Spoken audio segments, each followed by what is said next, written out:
Hello, you guys. Welcome back to Lily Reads. In this video, we are going to talk about my most disappointing books of the year. This does not mean the worst books of the year. This means the books I came in with decent to high expectation and they did not meet them. I expected for these books to be quality books and, you know, they kind of let me down in some way. So let's get on into it. The first one is going to ruffle some feathers and I'm sorry, I'm just a girl.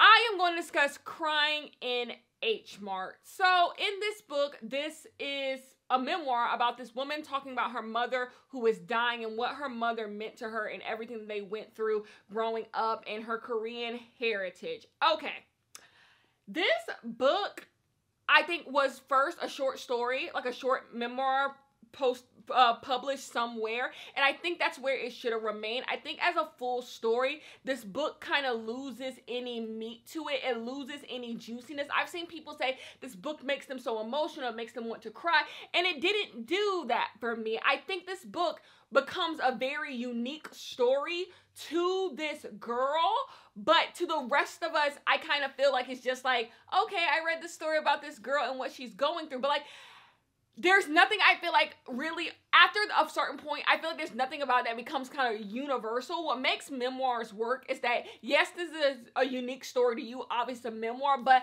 I'm able to take something from it myself, and I stopped being able to do that. I just kept hearing stories about this woman and what she went through, but I stopped seeing the big picture of it all. I stopped seeing what I was supposed to take away from these stories outside it being very sad, someone losing their mother. So it just did not work for me. It did not have the same effect on me as it had on other people. And it's not by far the worst book I read this year. Not at all. It just kind of disappointed me a little bit. I wanted to leave this book being, you know, having all the emotions other people had with it. And I just didn't. And that's just me. I don't know what else to say. I don't want to hang on it too much because I don't want to be like, oh, this person's memoir was just bad. It just wasn't for me. I expected something different from it, and I just feel like the more it went on, I feel like the less the author had to say about their experiences at all, you know?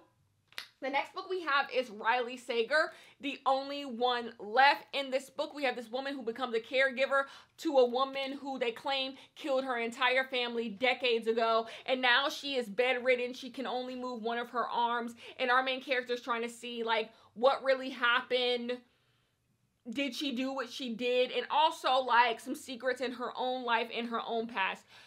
Okay, Riley Sager is not the author for me. That's just simply it. I said it in the review of this video, of this book. I think Riley Sager is a bullshitter. I think Riley Sager comes up with a plot, like a plot that we all are aware of, and then he just adds a bunch of fluff to it that's supposed to shock you. And then I think if you fall for it, you like it. If you like me, you don't fall for it, and you just like, this isn't good. That's what this book is. I've seen this type of plot before. I've seen this type of narrative before. And then with the plot twist. So this, a lot of people like this book because it gets kind of crazy and out of control at the end. I don't mind crazy and out of control at the end if it's earned. A lot of these plot twists that come don't even feel earned. Some of them don't even make sense. Like, if you really are reading the story, they don't even make sense as plot twists. Like, that you can poke holes in them quite easily. And so this book wasn't what y'all tried to make it out to be. People were really gagged by this book. And I'm just like, this is why Riley Sager keep writing the stories that he keep writing, because y'all keep accepting the pickle juice. Y'all keep accepting the pickle juice, and that's exactly why the stories stay the way they are. So I am done with Riley Sager, because if this is what y'all enjoy, Riley Sager gonna keep writing books like this, and I ain't never gonna have a Riley Sager book I enjoy. So I'm gonna let it go. The next book we have is Love Marriage by Monica Ali. In this book, we have two doctors who are getting married, and they're basically trying to deal with the families that they have come from. The husband is cheating on the soon-to-be husband. The fiance is cheating on his soon-to-be bride, and this bride is dealing with the fact that she's never had a really comfortable relationship with sex because in her family they never talked about sex, and she's trying to understand the relationship her mom and dad had with each other and how that trickled down to her. That sounds really interesting. You guys know I love a book about a toxic marriage. I love a book about families, secrets, lies, you know, all of that, and trying to unpack all of those things. But this was just boring at best. The husband, the soon-to-be husband, the fiance, is the most interesting part of this book and what he's dealing with being a sex addict. But everything else is kind of just run of the mill. I don't really learn anything from this book that I couldn't also learn from other books, and it's also not saying anything all that interesting, you know, to me. So I didn't really like this book. I was bored the entire time. There were times where I was up, and then it never really reached a moment where I feel like we were hitting a stride. I was just kind of like, you not really saying nothing that's gagging me. I'm disappointed because I knew this book has gotten a lot of love by critics and a lot of people like it. But for me, I was cold on it. Probably the most disappointing book of the year for me goes to Happy Place by Emily Henry.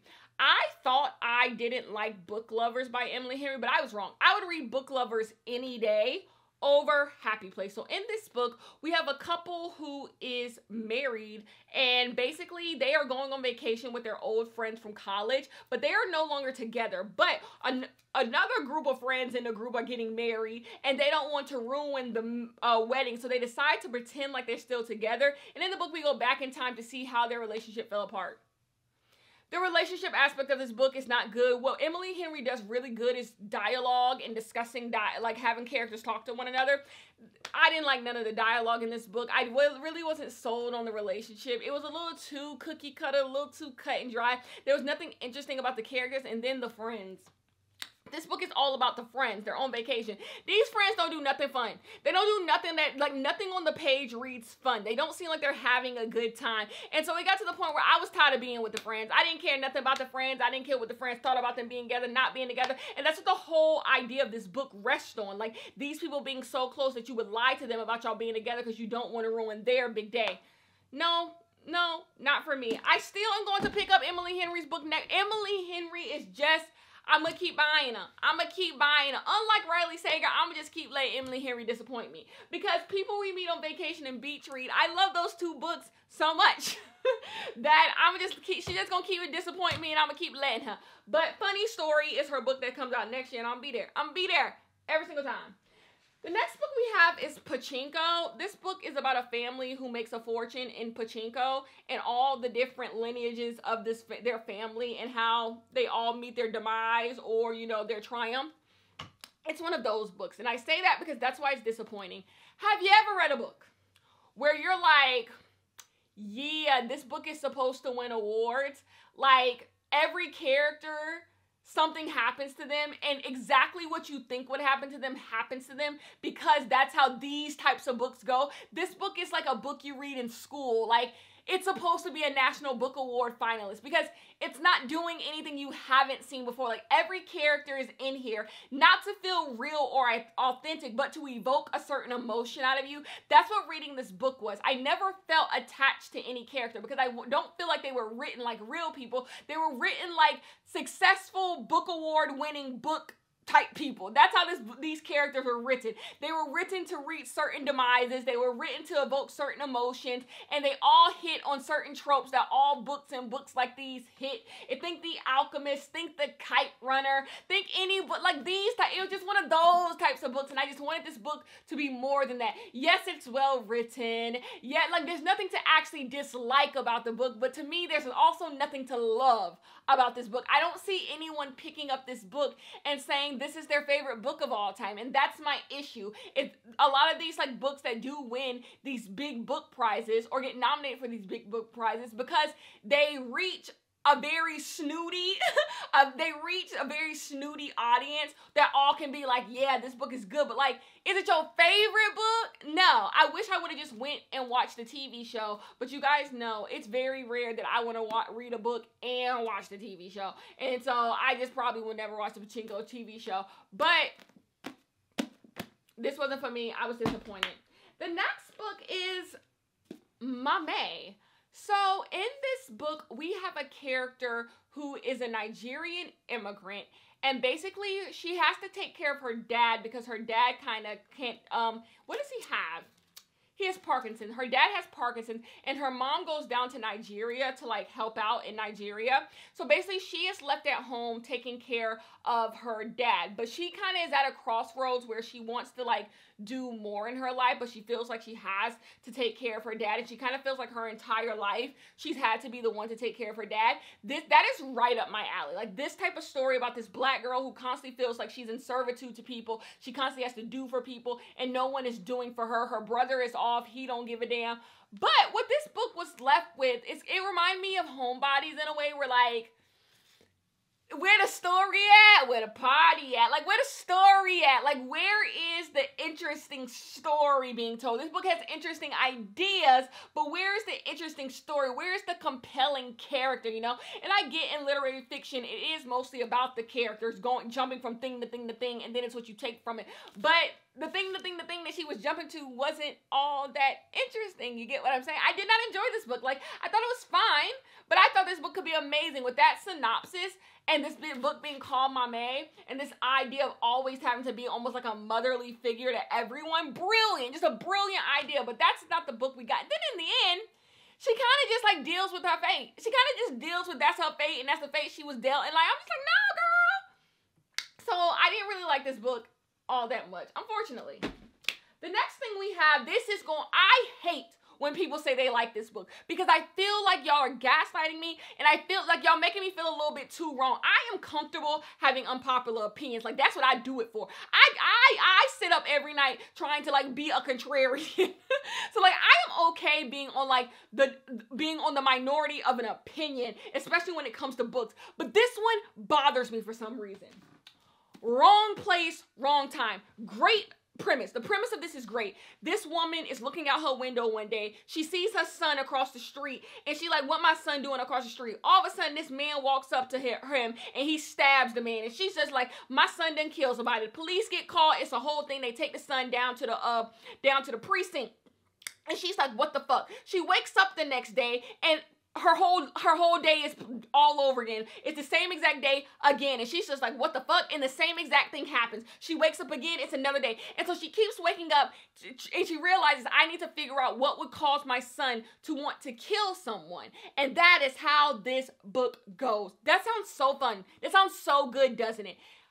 You guys, this book becomes exhausting. We keep doing the time loop, and I am okay with people playing with time. I've learned that I can get on board with that. But this time loop becomes exhausting because it's never explained why it's happening or who's doing, like, what is the purpose of this. And then she keeps reliving the same day over and over again. It's just like, I get it. Like, if you're not going to explain why it's happening, if you're not going to do a good enough job when your day do restart, what are we doing this for? Like, it just becomes the same exact thing, and it becomes so damn boring.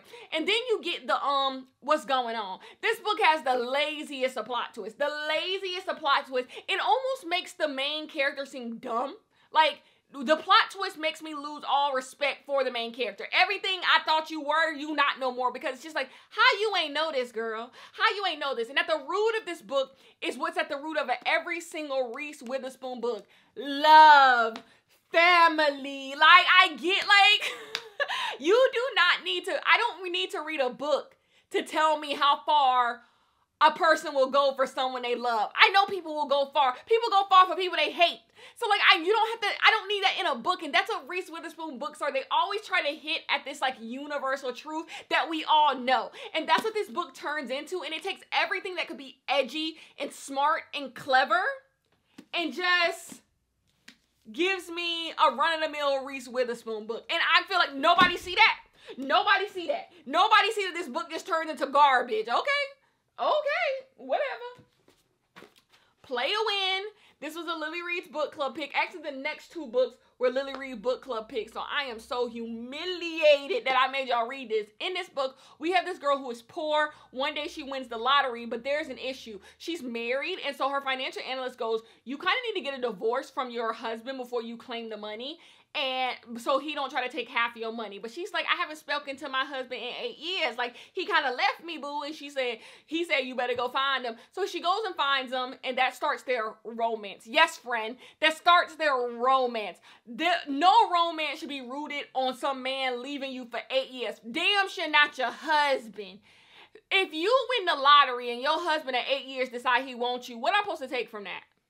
I'm supposed to take from the fact that he just wants your damn money. This book, there's nothing romantic about this book. This book just makes you like see everyone as slimy and seedy, and it makes you think the main character is actually a fucking idiot. Like, girl, get away from this man. Like, you just want them to get a divorce. I don't even care if you get a divorce and y'all get back together. Just divorce. Divorce this man. Number one, you got too much money. You wins like $250 million.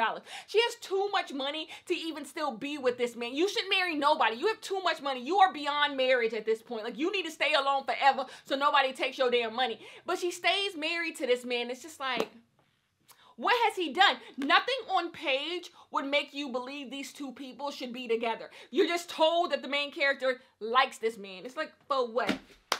The next book, The Neighbor Favor. In this book, we have two people who start emailing each other because the main character finds a book in a bookstore, I believe, or she has a favorite book, and she emails the author to wonder why there was never a sequel. They start emailing back and forth with each other, and they hit it off, but one day he ghosts her after he says he has a secret, and then she finds out that this man has moved into an apartment building with her, but they don't know that the other one, that's the person who ghosted her via email. So it's just like, ooh, I don't know. So you're looking like, is she gonna know that this is the man who ghosted her? They end up living together, and then a romance follows. The reason why this made the list, not even because this book is all that bad. I didn't enjoy it. I think I gave it 3 stars, but it's not even that this book is all that bad. It's the first like 60 pages of this book. Good. Some of the best pages I read this year. Some of the best pages I read this year. But all the tension that could be in this book is so quickly broken, and we just get a bunch of scattered plot lines that kind of don't really have any real resolution, honestly. Like, we get, like, they're just a bunch of different plots, like, and it's just like, what happened to my beloved story? Look at how they massacred my boy. Like, this book was supposed to be so good about this guy keeping this secret. And what is his secret that made him even ghost you, and you dealing whatever the hell you dealing with? But then it just becomes this like run-of-the-mill, will they, won't they? And I didn't like it. There was something so good about the beginning that we could have got, and it just don't become that. The last book. I think I did 10. Honorable mention, because it's sitting here, Rootless. This book is about these two people who were married, but now they're getting a divorce. And so we go back in time to figure out what happened in their marriage. No, this book is a debut novel. It reads like a debut novel. You never really feel like you're in the story. You never really feel like you know anything about these people's marriage. You get to know them as they're little. You get to know things about them, but you don't get to know anything about the marriage. So then when you're in the present storyline where they're breaking up, you're kind of just like, I don't care, because the past storyline didn't tell me no reason why the two of y'all so in love, madly in love. And so nothing about the ending feels earned, because the stuff that was supposed to bring me close to these two characters doesn't bring me close to them. My number 1 most disappointing book of the year, Chain Gang All-Stars.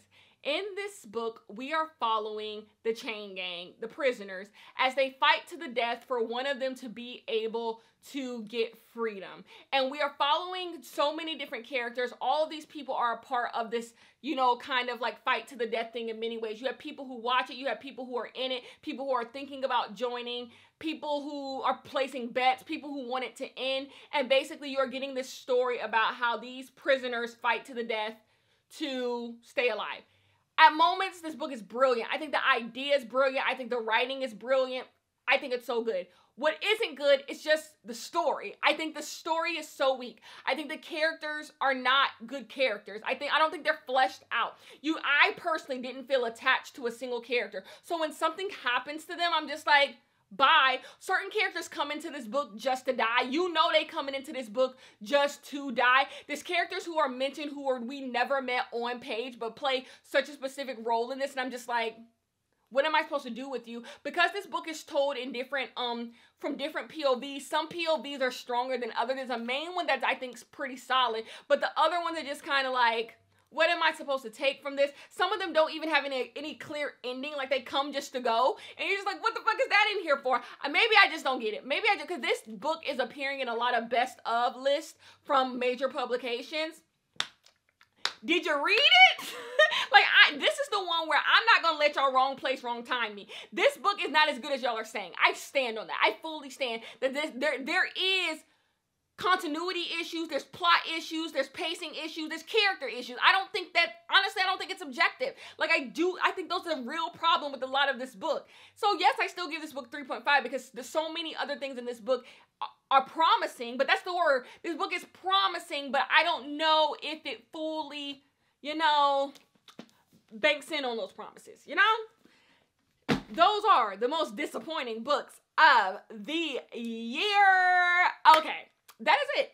Next, we're going to unhaul some books. I will see you guys for a next video where we get rid of some of these books, and I will see you guys in the next one.